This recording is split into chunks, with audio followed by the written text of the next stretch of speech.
స్వామివారి ఆరాధన అయితే మొదలైపోయింది. వచ్చిన యాత్రికులు స్నానాల గదులు, అలాగే ఎక్కడైనా మనం కొద్దిసేపు రెస్ట్ తీసుకోవడానికి ప్లేస్, రూములు, ఇలాంటి చాలా ఇన్ఫర్మేషన్ ఈ వీడియోలో ఇస్తాను. క్లిప్ చేయకోకుండా వీడియో మొత్తం చూసేయండి. మనం ఉత్తరతోరణం నుంచి వెళ్తున్నాం ఫ్రెండ్స్. ఎంత 100 మంది భక్తులైనా సరే కొద్దిసేపు ఇక్కడ విశ్రాంతి తీసుకోవచ్చు.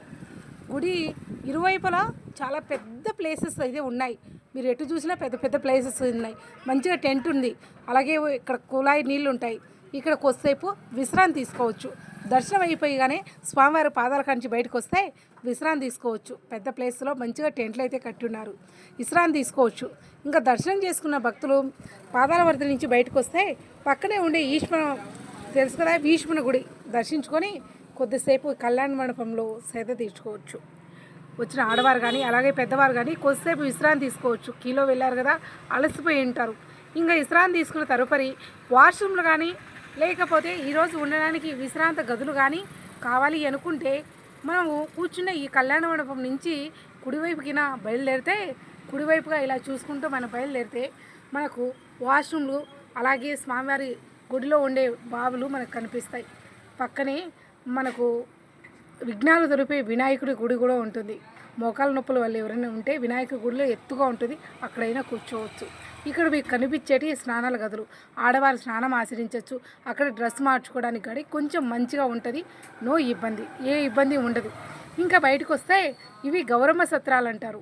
రూమ్స్ అయితే చాలా ఎక్కువగా ఉంటాయి. రూమ్స్ దొరుకుతాయి. ముందుగా వచ్చిన వాళ్ళు ఎవరైనా రూమ్ తీసుకోవాలంటే తక్కువ కాస్టు, అలాగే ఓపెన్ ప్లేస్లో చాలా బాగుంటాయి రూమ్లు. ఈ గోశాల ఇక్కడ నుంచి డైరెక్ట్ అక్కడ చూసే దగ్గర వెళ్తే లెటిన్లు ఉంటాయన్నమాట. ఆడవారికి కానీ బాత్రూమ్లు కానీ లెటిన్స్ కానీ అక్కడ ఉంటాయి. కొత్తవారు కాబట్టి చాలామందికి తెలియదు, అందుకే ఈ వీడియోలో పూర్తి ఇన్ఫర్మేషన్ ఇస్తున్నాను. ఇక్కడ రూమ్ తీసుకున్న తర్వాత తిరుపతి నుంచి ఆ గౌరమ్మ రూముల కానించి 4 అడుగులు వేస్తే అన్నదాన సత్రం అయితే మనకు కనిపిస్తుంది. చక్కగా భోజనం చేసుకొని ఇంకొంచెం ముందుకు వచ్చామంటే మనము మంచి నేచర్ కనిపిస్తుంది. షాపులు అలాగే పసుపు కుంకుమ ఇలాంటి చాలా అనేకమైన షాపింగ్ కనిపిస్తుంది. అదే షాపింగ్ చేసే విధానంలో కూడా చల్లగా చలువ పందిళ్ళు వేశారు. ఎండకు భక్తులు ఏమాత్రం ఇబ్బంది పడుకోకుండా అడుగడుగున మజ్జిగ అలాగే మంచినీళ్ళు సదుపాయం అయితే చేశారు.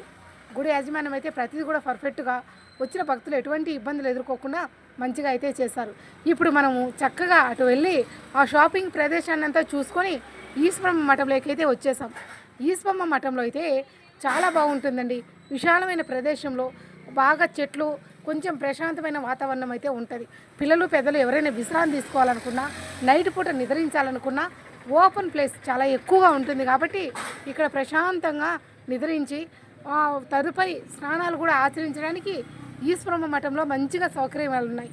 అలాగే మగవారు స్నానం చేయడానికి 6 బయట కుళాయిలు కూడా ఉంటాయి. సో ఎవరైనా వచ్చిన యాత్రికులు ఇబ్బంది పడుకోకుండా ఇక్కడ చక్కగా విశ్రాంతి తీసుకొని స్వామివారిని దర్శించుకొని తిరిగి మీ ఇంటికి వెళ్ళిపోవచ్చు. సో ఇంకా ఏమైనా ఇన్ఫర్మేషన్ కావాలన్నా, ఇంకా ఏమైనా తెలుసుకోవాలనుకున్నా కామెంట్ చేయండి ఫ్రెండ్స్. తప్పకుండా మీ ఇన్ఫర్మేషన్ ఇస్తా. ఫస్ట్ టైం చూస్తే ప్లీజ్ సబ్స్క్రైబ్ చేసుకో.